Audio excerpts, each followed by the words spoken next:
मसूद अजहर का रिश्तेदार यूसुफ अजहर भी मारा गया। मसूद अजहर का रिश्तेदार यूसुफ अजहर मारा गया है। लश्कर आतंकी अबू कसाना भी मारा गया जी। और यूसुफ अजहर जो है, इसका नाम उस्ताद जी के नाम से भी इसको जानते थे, मोहम्मद सलीम के नाम से भी, घोसी साहब भी इसे कहते थे। जैश ए मोहम्मद से ताल्लुक था और मसूद अजहर का साला था, ये ब्रदर इन लॉ था। और साथ ही इसके बारे में जो जानकारी है, ये जैश ए मोहम्मद के लिए हथियारों की ट्रेनिंग भी देता था, साथ ही बहुत से आतंकी गतिविधियों में शामिल रहा है और वांटेड था IC 814 की हाईजैकिंग के मामले में भी। सर क्या कहेंगे, इससे ज्यादा शर्मनाक क्या हो सकता है SVP सिंह साहब कि देखिए तस्वीरें हम आपको दिखा रहे हैं, आतंकियों के जनाजे में पूरी दुनिया देख रही है, एक सेना शामिल हो रही है जाकर। कितना शर्मनाक है उस देश के लिए।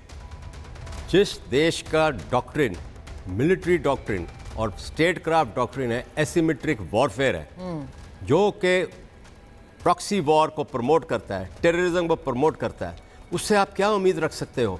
और देखें जो उस दिन हमने देखा फ्यूनरल जो हुआ है, उसमें ये सब शामिल हुए, आपने कवर किया है। और जो रेंज ऑफ ये जो टेररिस्ट है, इनका आर्क देखो, अफगानिस्तान से लेके POK की तरफ कैसे फंक्शन कर रहे हैं और भारत इंक्लूडेड है। सर दो चीजें, एक तो ये पाकिस्तानी आवाम के लिए बहुत शर्मनाक है, और दूसरा ये कि क्या ये जिन टेररिस्ट के नाम हम ले रहे हैं, ये सेना में भी शामिल रहे हैं, क्योंकि मूसा भी सेना में रहा है, तो इनका तो भाईचारा पुराना है कि पहले ये बंदूक लेकर आर्मी से लड़ते हैं और उसके बाद ये आतंकी और टेररिस्ट ऑर्गेनाइजेशन में शामिल हो जाते हैं। पॉइंट पे मैं आ रहा था कि दूसरा पॉइंट यही था कि ये तो यहाँ फौज में थे, यहाँ सर्विंग है, उनको मिलिटेंट के नाम पे किया हुआ है और they are on the salary package of Pakistan government, और इसलिए उन्होंने इस टाइम ज्वाइन किया उनको करने के लिए, क्योंकि वो तो उनकी अटूट हिस्सा है। हिस्सा कुमार साहब, मैं आपको बताऊं, 4-5 चीजें जल्दी से कहना चाहता हूं। पहले तो हिंदू मुस्लिम के नाम पे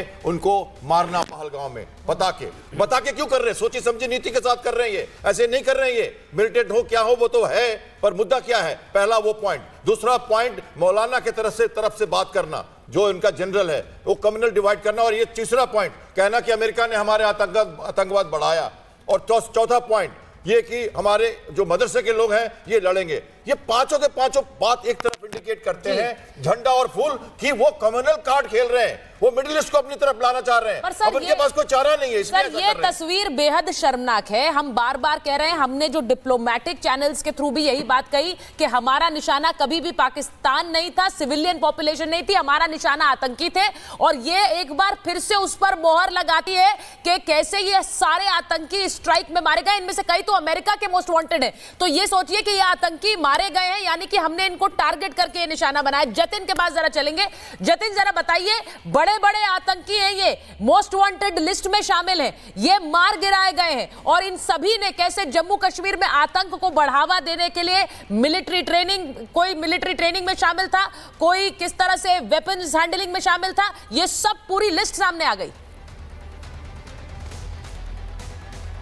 बिल्कुल, देखिए ये टॉप 5 टेररिस्ट है जिनकी लिस्ट सरकार द्वारा जारी की गई है, और ये वो लोग हैं जो लगातार भारत में आतंकी गतिविधियों को अंजाम देने में सबसे बड़ा रोल रहा है।